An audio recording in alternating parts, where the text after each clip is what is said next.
Bonjour et bienvenue dans Moment d'édification, Building Moments. Prions. Seigneur, nous te disons merci pour ce merveilleux jour. Merci pour tes bontés dans nos vies. Yahweh, nous te célébrons.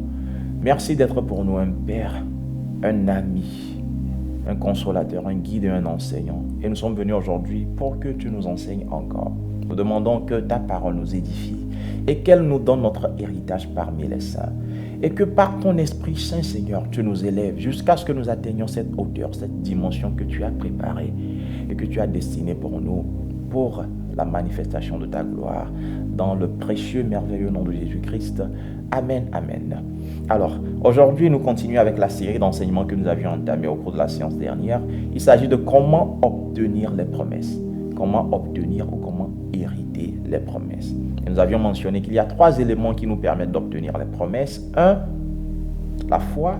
2, la persévérance ou encore l'endurance. Et 3, l'amour. Et donc aujourd'hui, nous allons parler du second élément, la persévérance. Mais bien avant, permettez-moi très rapidement de faire un récap très bref de ce dont nous avions parlé au cours de la séance dernière pour nous permettre d'être beaucoup plus dans le bain. Et donc nous avions commencé par établir le fait que les promesses dont nous parlons, cet héritage dont nous parlons, nous appartient. Nous sommes réellement les héritiers de ces promesses. Et nous avions vu comment la Bible nous fait comprendre que si nous appartenons à Christ, nous sommes donc la postérité d'Abraham, ce qui fait de nous des héritiers de la promesse. Et donc nous avons été bénis de toutes sortes de bénédictions en Christ Jésus. Donc une fois que nous appartenons à Christ, nous devenons la postérité d'Abraham et donc nous devenons des héritiers de la promesse. Donc c'est un fait sûr, un fait établi que nous sommes les héritiers des promesses de Dieu en Christ Jésus. La seconde chose dont nous avions parlé, c'était la dépendance de ces promesses. À quel point est-ce que ces promesses sont-elles dépendantes?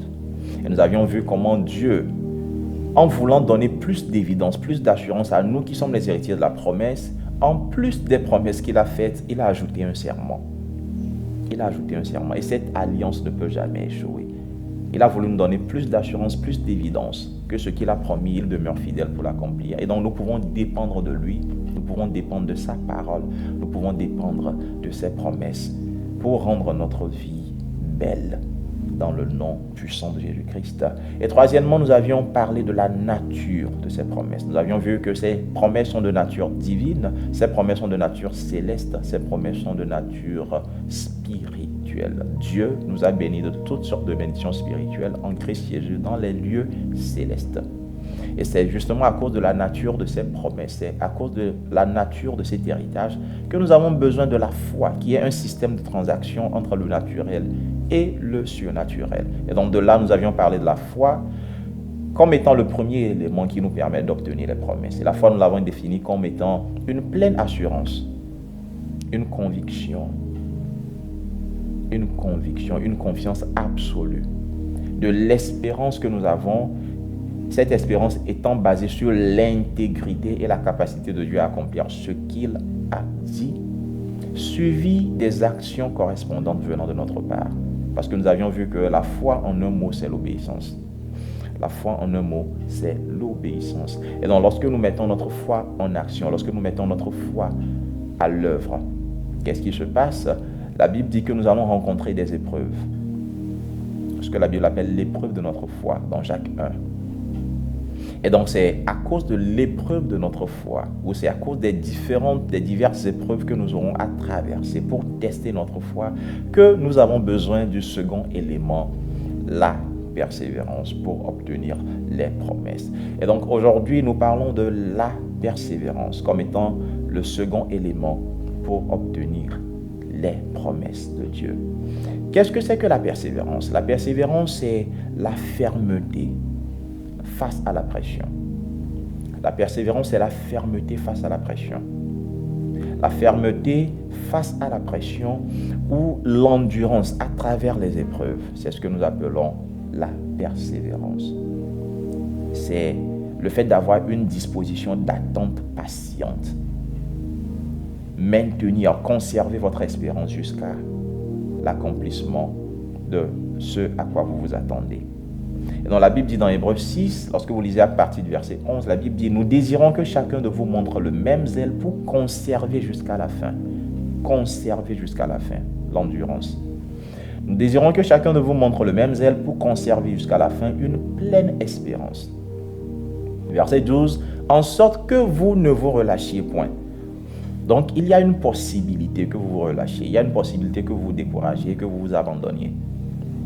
Mais Dieu veut que nous ne relâchions point et que nous imitions ceux qui, par la foi et la persévérance, héritent des promesses. Et lorsque vous lisez le chapitre 10 du livre d'Hébreux, le verset 36 dit « Car vous avez besoin de persévérance, afin qu'après avoir accompli la volonté de Dieu, donc après avoir exercé la foi, après avoir mis votre foi en action, après avoir obéi, donc après avoir accompli la volonté de Dieu, que vous puissiez obtenir ce qui vous est promis. » La Bible dit que nous avons besoin de persévérance. Nous avons besoin de persévérance. Ouais, tout comme l'or qui passe par le feu pour devenir parfait et bon à tout usage destiné. De même, notre foi passe par des épreuves pour pouvoir rendre le croyant accompli et propre à toute bonne œuvre. Et c'est cette épreuve de notre foi qui produit en réalité la persévérance dont nous parlons. La persévérance est le second élément pour obtenir les promesses. Et donc, lorsque nous rencontrons des pressions de différents genres, des épreuves, des contradictions, parfois même dans ce que Dieu nous a dit, Dieu vous dit quelque chose et la prochaine chose que vous voyez, la prochaine chose à laquelle vous faites face semble être tout le contraire de ce que Dieu vous a dit. La plupart du temps, ces choses constituent ce que la Bible appelle l'épreuve de notre foi. Et ce n'est pas pour nous détruire, mais c'est pour nous rendre matures. Et c'est ce qui nous amène à nous poser la question, pourquoi l'épreuve de la foi? Pourquoi est-ce que notre foi a besoin d'être éprouvée, a besoin d'être testée? Numéro 1, c'est pour produire la patience. Vous voyez, cette persévérance dont nous parlons, c'est encore la patience ou encore l'endurance. Et c'est l'épreuve de la foi qui produit cette persévérance. Et cette persévérance a pour finalité de produire votre version parfaite et accomplie. Votre version mature, assez pour obtenir et manifester les promesses de Dieu. Et dans les épreuves spirituelles, tout comme les épreuves naturelles, vous font passer d'un niveau inférieur à un niveau supérieur. Les épreuves vous font grandir. Les épreuves attestent que vraiment vous êtes en train de maturer, vous êtes en train de grandir et que vous êtes en mesure de pouvoir gérer des choses qui sont beaucoup plus compliquées que les choses que vous gériez lorsque vous étiez à un niveau inférieur. Et donc l'épreuve de notre foi a pour objectif de nous rendre forts et équipés pour faire des exploits. Nous équiper sur tous les plans, notamment sur les trois composants de la réflexion, de la manifestation, de la plénitude de Dieu en nous. 1, la nature ou encore le caractère de Dieu. 2, sa sagesse. Et 3, sa puissance. La nature ou le caractère de Dieu, la sagesse et la puissance de Dieu. Dieu veut que nous devenions matures sur tous les plans. Il veut que nous devenions matures, sur tous les plans. Dieu veut que nous soyons en mesure de manifester sa gloire. Mais vous voyez, la gloire est un produit de souffrance. Romains 8, 17. Si nous sommes enfants, nous sommes aussi héritiers, héritiers de Dieu, co-héritiers avec Christ, si toutefois nous souffrons avec lui, afin d'être glorifiés avec lui. La gloire est un produit de souffrance. La couronne est un produit de la croix.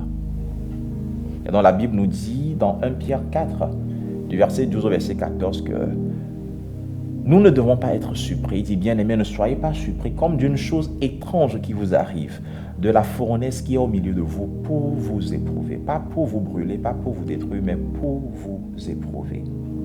Il dit, réjouissez-vous au contraire de la part que vous avez aux souffrances de Christ, afin que vous soyez aussi dans la joie et dans l'allégresse lorsque sa gloire apparaîtra.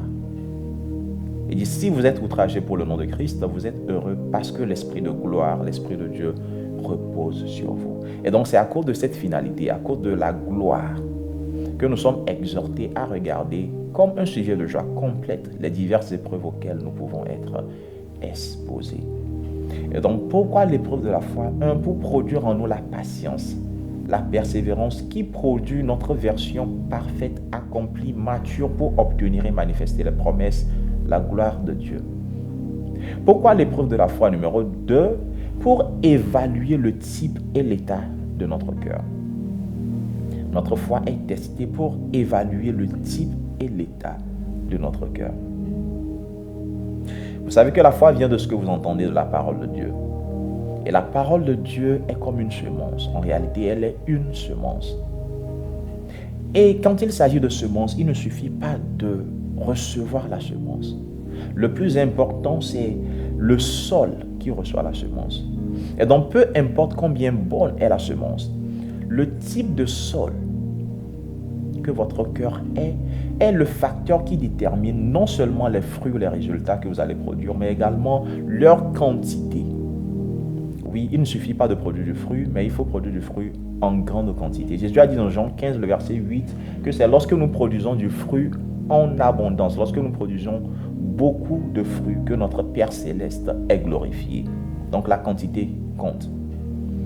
Et donc, c'est le sol de votre cœur, le type ou l'état du sol de votre cœur, qui est le facteur qui détermine non seulement les fruits ou les résultats que vous produirez, mais également leur quantité, 1, et 2, leur ténacité ou leur longévité.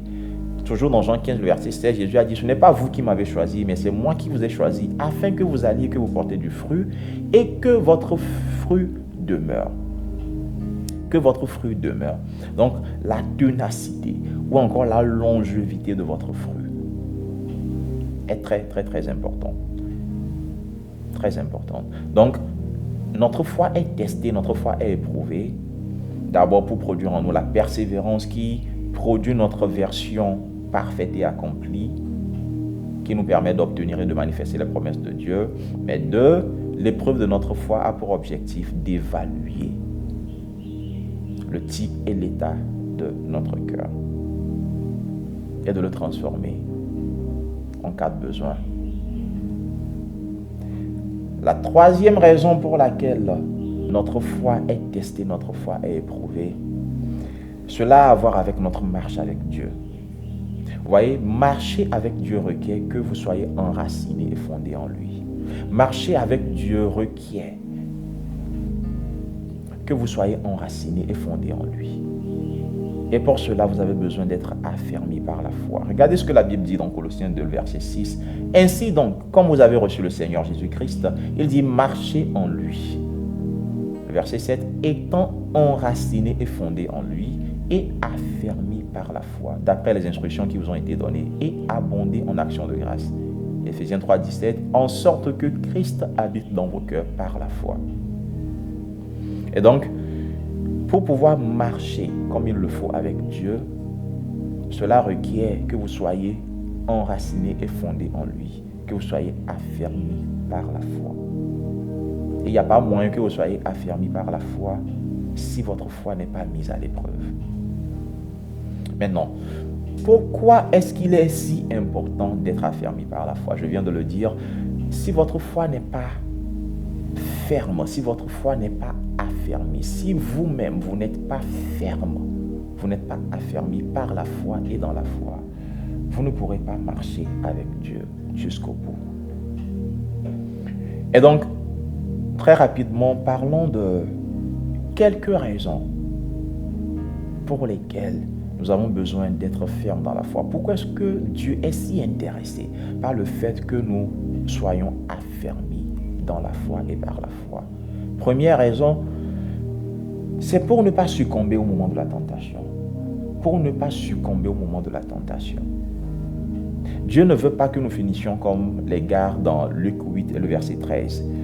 La Bible dit que ceux qui sont sur le roc, ce sont ceux qui, lorsqu'ils entendent la parole, la reçoivent avec joie, mais ils n'ont point de racines. Dieu veut que vous ayez de racines.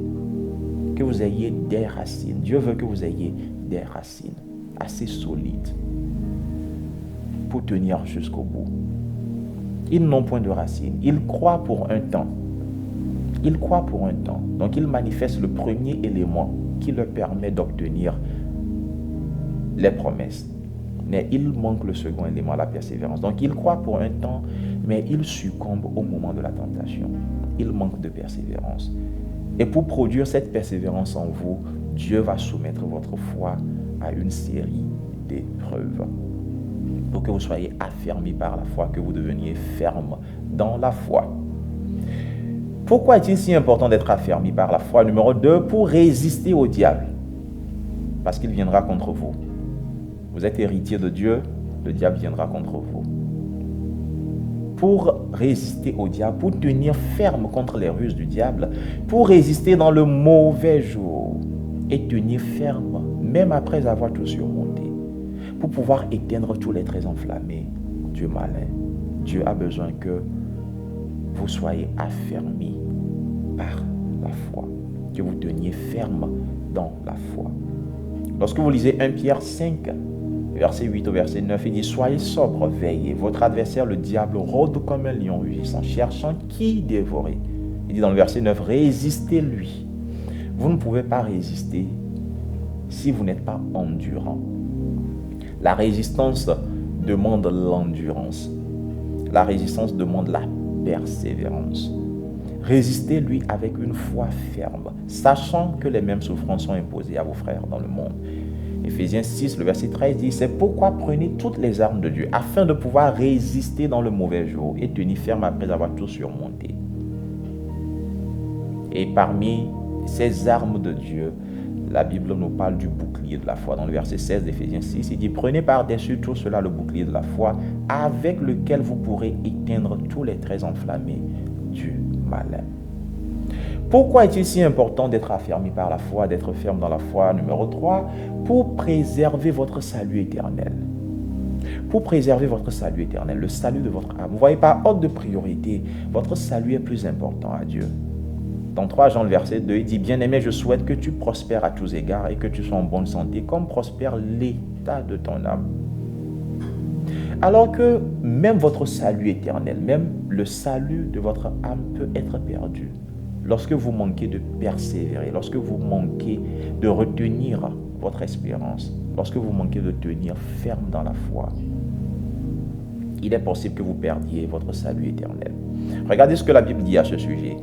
Colossiens 1, à partir du verset 21, dit « Et vous, qui étiez autrefois étrangers et ennemis par vos pensées et par vos mauvaises œuvres, il vous a maintenant réconciliés par sa mort dans le corps de sa chair, pour vous faire paraître devant lui saint, irrépréhensible et sans reproche, si du moins, vous demeurez fondés et inébranlables dans la foi, sans vous détourner de l'espérance de l'évangile que vous avez entendu. » Et donc, pour pouvoir préserver notre salut éternel, pour pouvoir préserver la santé de notre âme, notre foi va passer par des moments d'épreuve, pas pour nous détruire, mais pour nous permettre d'être fermes, de tenir ferme, pour ne pas succomber au mauvais jour, pour ne pas faiblir. La Bible dit, si tu faiblis au jour de la détresse, c'est que ta force est petite. Et donc Dieu veut nous équiper. Dieu veut nous équiper. Dieu veut nous équiper. Et vous savez, demeurer ferme et inébranlable dans la foi n'est pas possible sans l'aide du Saint-Esprit. Sans l'aide du Saint-Esprit, ce n'est pas possible. Et c'est bien pour cela que, une fois que notre volonté est en place, parce que vous avez besoin d'être déterminé, d'accord? Vous avez besoin d'être intentionnel. Lorsque nous parlons de persévérance, d'endurance, nous devons comprendre que cela relève du domaine de la volonté. Lorsque nous parlons d'espérance, que vous vouliez retenir une espérance donnée que vous avez ou non, cela va dépendre de votre volonté. Cela va dépendre de votre volonté. Mais votre volonté seule ne suffit pas à cause des diverses épreuves qui vont venir sur votre chemin. Mais gloire à Dieu, Dieu ne nous laisse pas, Dieu ne nous abandonne pas à notre propre physique, à notre puissance, à notre propre puissance, à notre propre force physique, j'allais dire, mais il vient à notre aide. C'est bien pour cela qu'il nous a donné son Esprit Saint. Et qu'est-ce que le Saint-Esprit fait pour nous aider? Lisons Romains 5, le verset 5. Il dit, « Or l'espérance ne trompe point, parce que l'amour de Dieu est répandu dans nos cœurs. »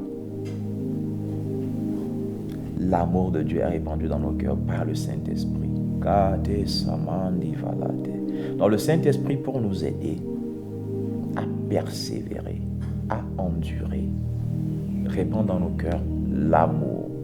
Et donc l'amour est le troisième élément qui nous permet d'obtenir les promesses. Et nous allons parler de l'amour prochainement.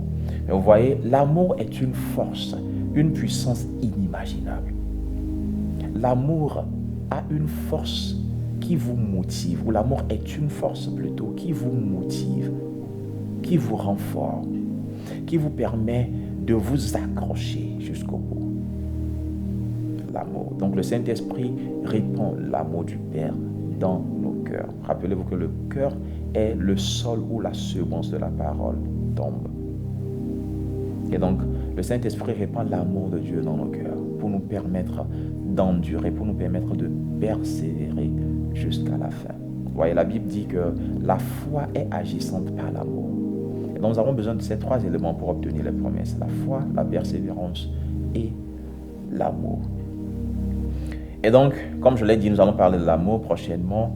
Mais aujourd'hui, avant de vous laisser, je voudrais que nous prions un peu. Parce que vous voyez, lorsque nous parlons de persévérance, nous ne pouvons pas clôturer sans parler de la persévérance dans la prière et de la place de la prière dans l'obtention des promesses et de la place de la prière dans la persévérance. Parce que vous voyez, la Bible dit dans Éphésiens 6, lorsque vous lisez à partir du verset 10, « Au reste, fortifiez-vous dans le Seigneur et par sa force toute puissante. » Rappelez-vous que les épreuves vont venir. Il dit, « Fortifiez-vous dans le Seigneur. » Vous avez besoin de force pour pouvoir endurer. « Fortifiez-vous dans le Seigneur et par sa force toute puissante. » Verset 11, « Revêtez-vous de toutes les armes de Dieu afin de pouvoir tenir ferme contre les ruses du diable. » Verset 12, « Car nous n'avons pas à lutter contre la chair et le sang, mais contre les dominations, contre les autorités, contre les princes de ce monde de ténèbres, contre les esprits méchants dans les lieux célestes. » Wow.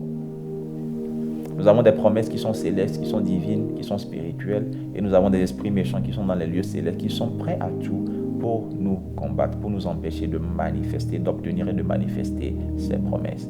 Et la Bible dit, c'est pourquoi, dans le verset 13 d'Éphésiens 6, « Prenez toutes les armes de Dieu afin de pouvoir résister dans le mauvais jour et tenir ferme après avoir tout surmonté. »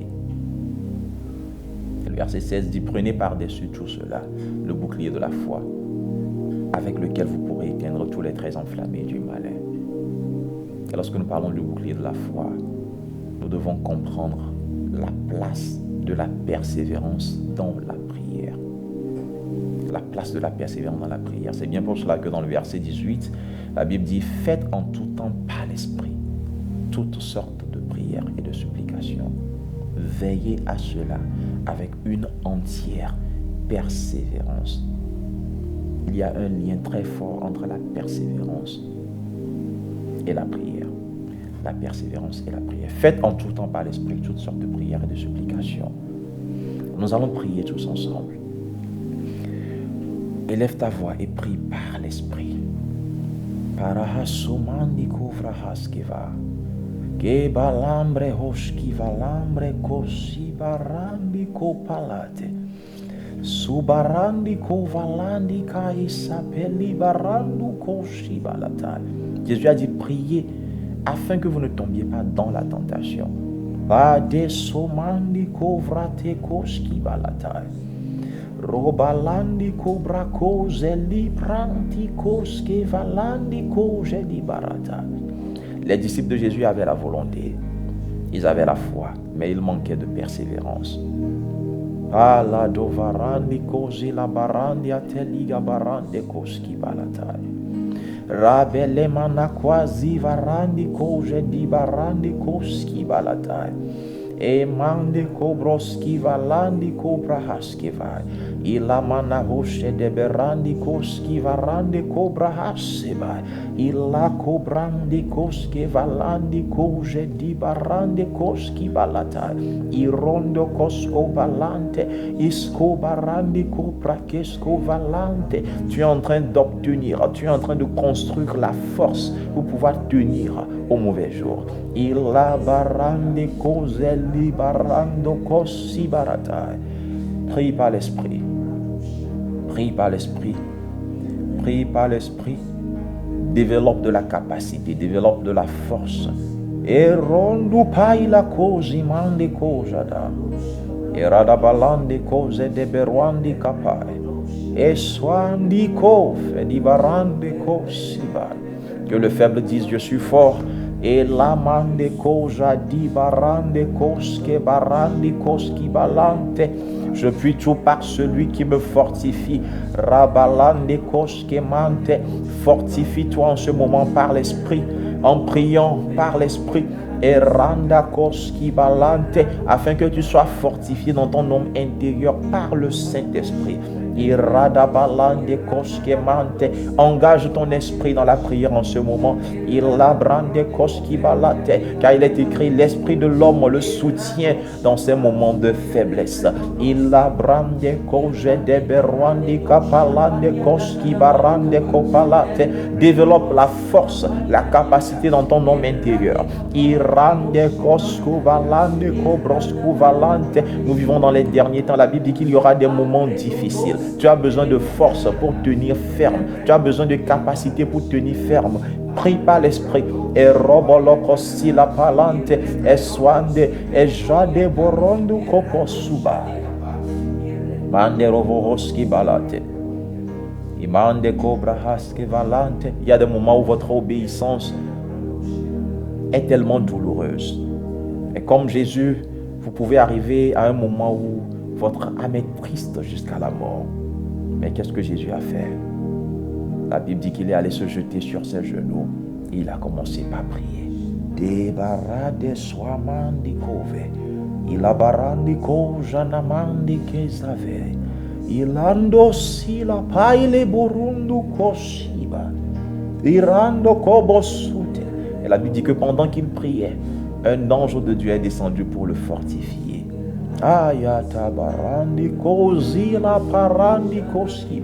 Vous êtes fortifié lorsque vous priez.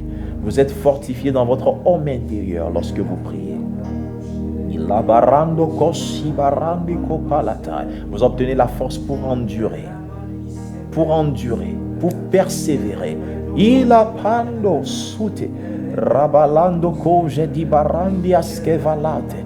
E la mando koje di barande koski barante. E ruani quasi barande.